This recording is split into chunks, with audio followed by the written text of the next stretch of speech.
WWE just released 15 plus wrestlers, but what did they do right after? That's right, they signed 8 new superstars. You're going to know some of these names. We're going to talk about it in very good detail. Also, a former AEW star has unmasked and done a new gimmick change. Super excited about that. And we do got to talk about a WWE release that has happened.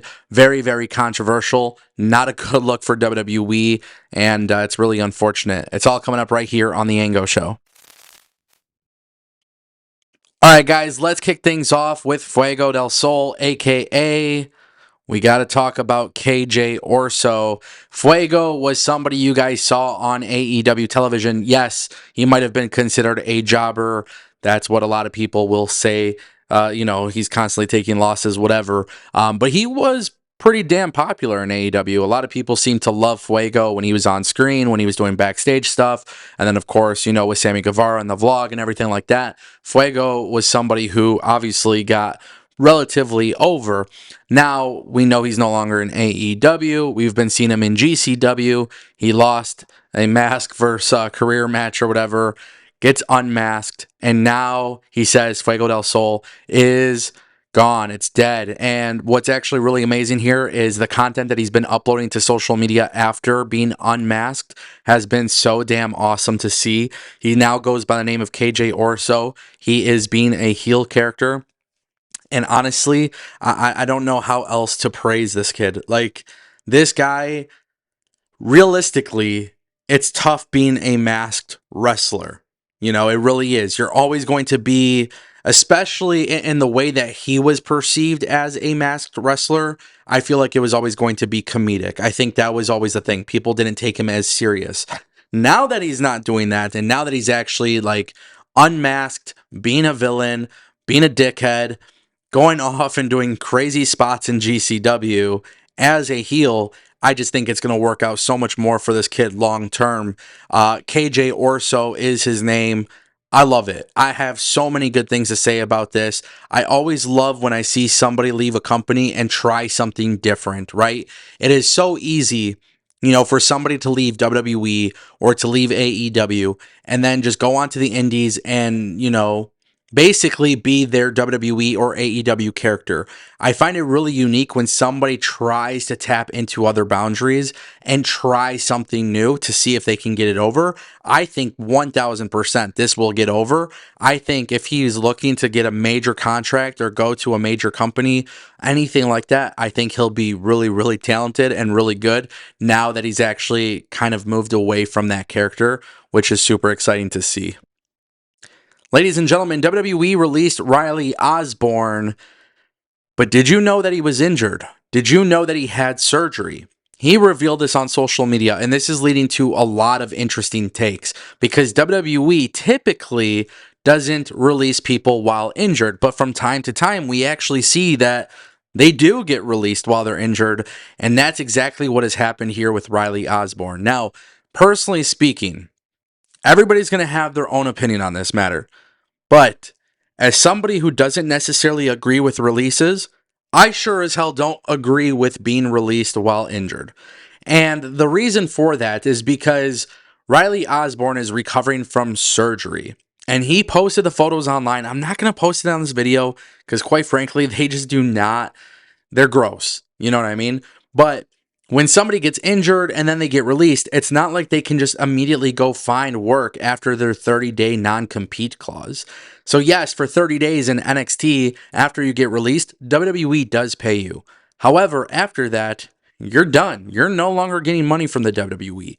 So when you're injured and you can't work, you're pretty much screwed. Now, maybe WWE behind the scenes has some sort of, thing, maybe some sort of agreement with him about helping him or whatever. Maybe, I don't know. That hasn't been made public. But that's the reason why I find this to be so controversial, because it's not like Riley Osborne's going to be able to immediately find work after. And I do think that's just kind of a dirty move. It doesn't matter the three-letter name or word of the company doing it. Any wrestling company that releases somebody while injured, I think it's just very distasteful. We saw this happen in AEW with Anthony Henry, and I was very outspoken about that, and I'm going to be very outspoken about it here because it just isn't right. To me, it isn't a good move. Now, the thing about Riley Osborne, if you guys pay attention to my content, I do talk about this. This is a really talented individual. This is a really talented kid. And I think he is going to be a great addition, whether it's AEW, ROH, TNA. I think this kid is going to go out there and have great wrestling matches. I would love to see him stick around in America. I know he's not the biggest name value. I understand he's not the biggest name out of this free agency, all of these releases. But I just can't help but think, man, this guy is going to go out there and have awesome matches.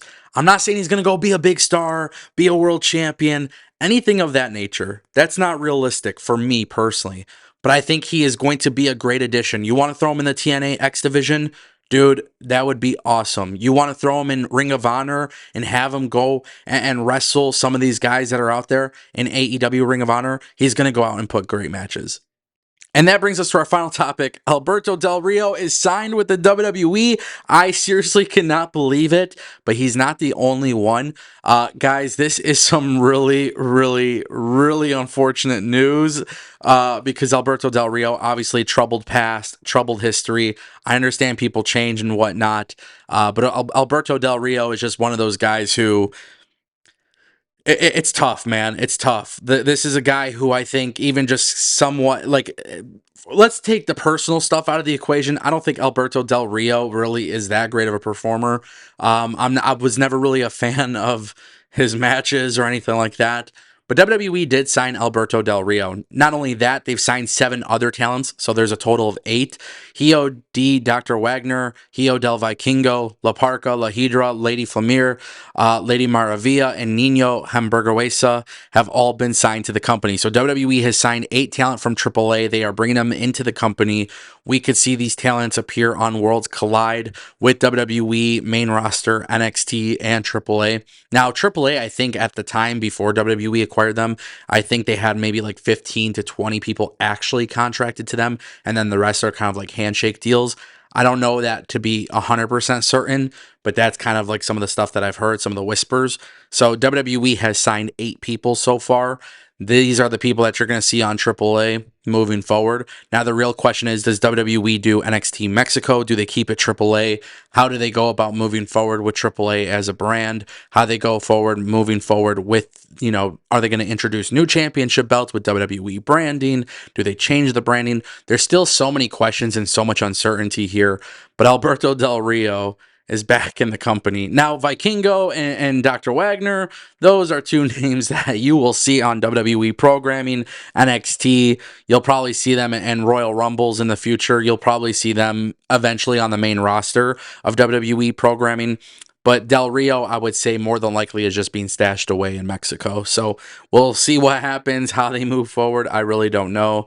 But yeah, that's what WWE decided to do. Ladies and gentlemen, if you want more videos like this, go ahead and click subscribe. You don't want to miss a video. I'll see you next time.